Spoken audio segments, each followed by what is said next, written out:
Roughly 40% of marriages in the modern world end in divorce. Studies suggest between 20 and 25% of married people will have an affair at some point, and yet we keep building relationships on the assumption that lifelong exclusive monogamy is the natural human default. It might not be, not because humans are broken, but because the design is older than the expectation. The biology has been trying to tell us something for 300,000 years. We just haven't been listening. Let's start with the body, because the body doesn't lie. If you wanted to figure out the mating system of an unknown animal species, whether it was monogamous, polygamous, or something else entirely, you wouldn't ask it. You'd look at its anatomy.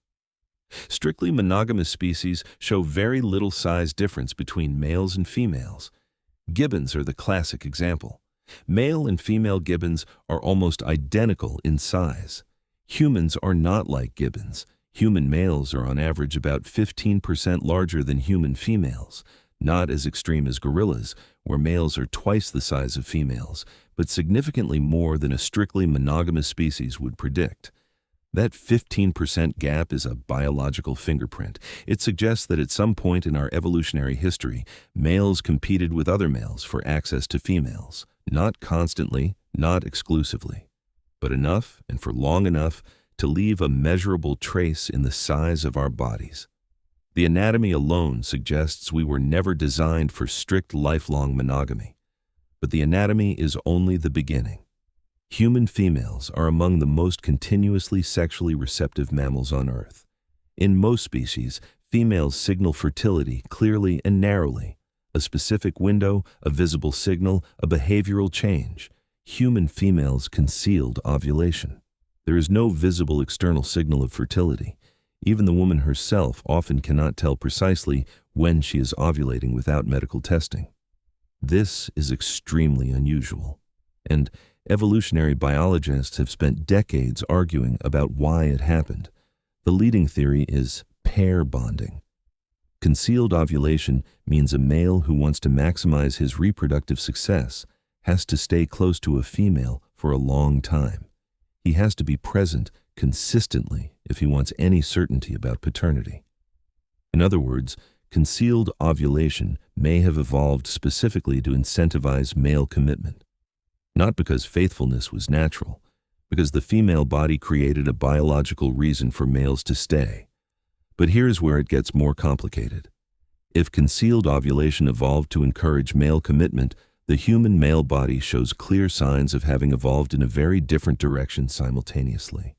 Human testes are large relative to body size, not as large as chimpanzees, a species where females mate with multiple males in quick succession, and sperm competition is extreme, but significantly larger than gorillas, a species where one dominant male has exclusive access and sperm competition is almost zero, which means the male body evolved in an environment where sperm competition was real, where there was a genuine biological possibility of more than one male's sperm competing for the same egg, where faithfulness, on at least some occasions, in at least some circumstances, was not guaranteed. The body is keeping score of a game that no longer has agreed upon rules. So what does the anthropological record actually show? In 2009, a team of researchers analyzed pair bonding patterns across 230 human societies, foraging groups, agricultural communities, early states. What they found was this: strict lifelong monogamy appeared in fewer than 17% of them. The other 83% practiced some form of polygyny, serial monogamy, or socially accepted relationship structures that modern Western culture would not recognize as standard. But here's the part that gets lost in that statistic. Even in societies that permitted multiple partnerships, the majority of individuals within those societies were, in practice, with one person at a time. The social permission existed. The widespread practice often did not. Most people, across most of human history, ended up in something that functioned like a pair bond, regardless of what the rules technically allowed. Because pair bonding, it turns out, is real. It just isn't the same thing as monogamy. Pair bonding is the deep mammalian tendency to form a strong preferential attachment to a specific individual, to return to them, to prioritize them, to feel their absence as something closer to loss than inconvenience. Humans do this, powerfully, consistently, across every culture ever studied. But pair bonding and sexual exclusivity are not the same thing. And conflating the two is where most modern relationship assumptions start to break down. The Hadza of Tanzania, one of the last remaining populations living something close to the ancestral human lifestyle, practice serial monogamy. They form pair bonds, they raise children together, they feel jealousy, they feel attachment, and their relationships end and begin again at a rate that would look familiar to anyone who has been through a divorce.